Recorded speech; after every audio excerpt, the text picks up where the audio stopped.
Chaque jour, je me pose la même question. La France a-t-elle encore un avenir ?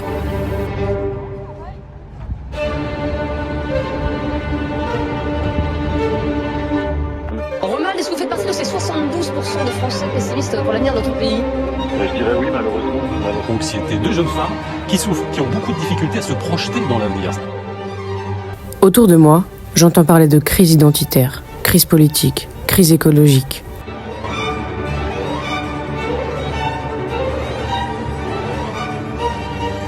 Derrière moi, vous voyez des blindés. Sur le fondement de l'article 49, alinéa 3 de la Constitution. Ces derniers jours en mer Méditerranée, des navires de sauvetage ont secouru des centaines de migrants. Une civilisation islamique qui n'a pas les mêmes valeurs que la civilisation française. Le taux de natalité enregistré en 2023 n'a jamais été aussi bas depuis la Seconde Guerre mondiale. Une question qui semble traverser les jeunes générations, celle des enfants. En avoir ou pas ? Sur le sujet, il n'y a plus d'évidence, loin de là. Les Français ne croient tellement plus en l'avenir qu'ils n'ont plus envie de se reproduire. Si je vous parle aujourd'hui, c'est qu'il me tient à cœur de redonner un peu d'espoir. Mais essayons d'y voir un petit peu plus clair.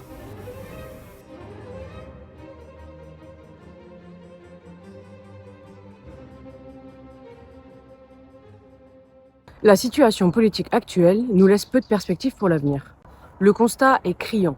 Notre génération est la plus stressée et la plus atteinte de dépression. Les tensions dans le monde et en France sont grandes et tout ça peut nous laisser très pessimistes pour l'avenir. J'ai voulu savoir ce que les gens en pensaient, alors je suis allée les interroger. Non, je pense plus qu'il y a véritablement d'optimisme chez les Français. Il n'y a pas non plus de pessimisme. Je trouve qu'on est trop fataliste et qu'on ne se bat pas assez pour ce qu'on veut. On passe notre énergie à râler et à subir et à ne pas agir. Voilà. Est-ce que vous pensez que la France a un avenir ? Ah la France, si elle change un peu, elle a de l'avenir. Donc ce qu'il faudrait, c'est que je pense un peu plus la parole aux Français. L'écoute active. Oui, il suffit d'entendre notre cher président. C'est des monologues, mais je trouve que dans les faits, il n'y a rien qui se passe. Donc il arrive un moment, on se dit, bon, on n'y arrivera plus jamais, quoi. Mais réellement, je me pose la question. N'est-il pas possible d'être optimiste pour demain ? D'abord, je crois qu'il faut savoir pourquoi on ne croit plus en l'avenir. Aujourd'hui, j'ai vraiment cette impression, et je crois que cette impression est partagée par beaucoup, que lorsque je regarde la politique à la télé, la politique m'apparaît comme une discipline des petits esprits.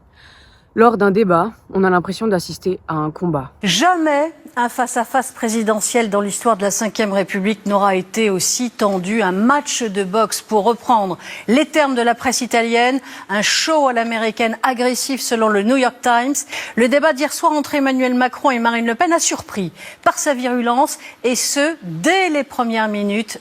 Elle regarde ailleurs parce qu'elle a peur. Et elle a bien raison. Vous n'êtes pas un vrai candidat, monsieur. Je ne peux pas débattre avec, encore une fois, la voiture balai de monsieur Hollande, vous voyez. Non, vous, Bourdin, vous allez vous calmer parce que je n'ai jamais dit ça. Non, d'abord. D'accord ? Oui, vous allez vous... Mais les mots que vous employez... Je vais... Non, mais vous polémiquez, là. Vous polémiquez, là.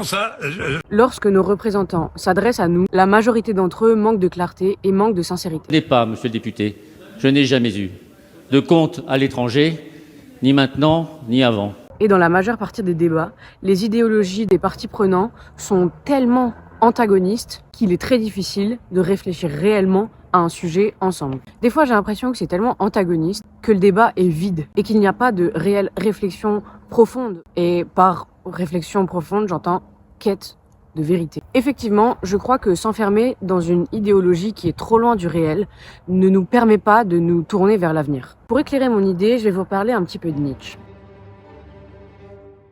Pour Nietzsche, il y a deux types d'hommes, les hommes actifs et les hommes réactifs. L'homme réactif, c'est l'homme qui est tourné vers le passé.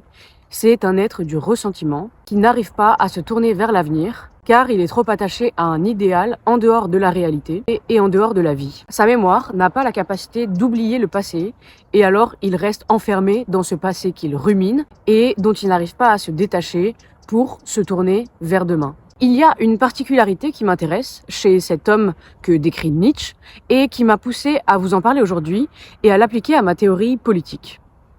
En effet, pour Nietzsche, ces hommes, ce sont des hommes qui sont animés par un idéal sans substance qui est en dehors de la vie. Par exemple, l'homme chrétien croit en un Dieu et en une réalité qui est en dehors de la vie réelle. Et ainsi, la vie pour elle-même est dévalorisée par rapport à cet idéal. Cet homme se met à vouloir autre chose que la vie et dévalorise la vie pour elle-même. Il donne aussi l'exemple du communisme. Ici, le communisme, c'est un idéal terrestre, mais qui se raccroche à un idéal qui n'est pas présent dans les conditions matérielles dans lesquelles se trouve l'homme, et ainsi, lui aussi, est un idéaliste. Donc, le christianisme et le communisme, dans cet exemple, sont des antagonismes. Et si un communiste et un chrétien débattent ensemble, leur fondement idéologique se réfère tellement pas à la même réalité qu'il n'y a pas ou très peu de place pour le débat réel, que très vite on peut se retrouver à ne plus pouvoir débattre, tant les idéaux sont complètement différents et complètement déconnectés de la réalité.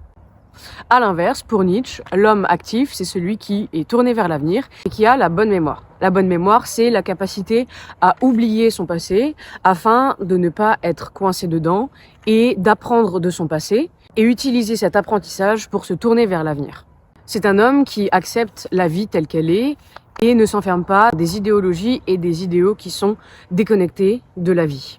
Donc, pour rester tourné vers le réel et croire en notre futur, il ne faut pas s'enfermer dans une idéologie trop loin de la réalité. Mais alors, comment faisons-nous pour ne pas nous enfermer dans notre idéologie? Nous avons tous nos opinions et nous avons un risque à nous complaire dans notre vision des choses. D'après mon expérience et d'après ce que je vois autour de moi, le ressentiment est souvent une déception qui naît du décalage entre l'idéal auquel nous croyons et la réalité des faits. Lorsqu'on s'enferme et qu'on croit à un idéal qui est en dehors du réel et qu'on le compare à la réalité des choses, nous finissons par être déçus. Et ça nous touche de manière affective et nous sommes dans le ressentiment. Mais ne vous inquiétez pas, je pense qu'il y a une solution. Pour pallier ce problème, nous devons confronter nos idées aux idées opposées aux nôtres. Donc, ce que je retiens de Nietzsche, c'est que l'homme moderne est probablement trop emprisonné dans sa conception du monde. Et il se raccroche à des choses sans substance. Je crois que le débat peut nous ouvrir à l'avenir, à la condition qu'il soit une recherche du vrai, une recherche du réel, et non pas une affirmation stricte et fermée de notre vision des choses et de notre idéologie. De plus, je pense que cette démarche de recherche du vrai est un moyen de réinstaller de la confiance entre un locuteur et des auditeurs. Aujourd'hui, la confiance entre les politiques et les citoyens est complètement rompue. On n'a plus confiance, ils nous disent oui un jour, ils nous disent non le lendemain. Est-ce qu'il faut reculer l'âge légal qui est aujourd'hui à 62 ans? Je ne crois pas. Je pense que c'est quand même mieux, sur un sujet aussi important, de faire ce qu'on a dit. Progressivement décaler l'âge de départ légal, obligatoire, jusqu'à 65 ans. Et très souvent, ils feintent de savoir alors qu'ils ne savent pas. Je pense qu'il faut assumer de ne pas savoir, mais ne pas s'arrêter à là pour autant. Il faut chercher la vérité, aller chercher le vrai dans la confrontation à autrui. Vous l'aurez peut-être compris, cette chaîne a pour vocation de chercher quel pourrait être un projet commun, réaliste pour la France. Pour combattre le pessimisme et le nihilisme ambiant, je crois que notre génération doit trouver un projet commun, ancré dans le réel. Et je ne prétends pas tourner toute notre génération vers l'avenir, mais à mon échelle, je refuse de me laisser abattre par le pessimisme et je pars en quête de vérité. Cette chaîne, c'est effectivement une chaîne de politique, mais mon idéal de société est en construction. Il n'est pas déjà fait et cette chaîne, ça va être un exercice de pensée. Elle va m'aider à réfléchir et elle va m'aider à comprendre les autres. Un projet politique commun, ça nécessite d'être à l'écoute de l'autre. Et je pense que parler avec les gens, c'est le meilleur moyen de se mettre à leur place. Les débats, oui, mais il faut qu'ils écoutent les débats. Finalement, débattre, je crois que ce n'est pas juste confronter des idées. C'est écouter l'autre. Et écouter l'autre, c'est essayer de chercher des solutions à ses problèmes. Je traiterai des sujets politiques en deux parties.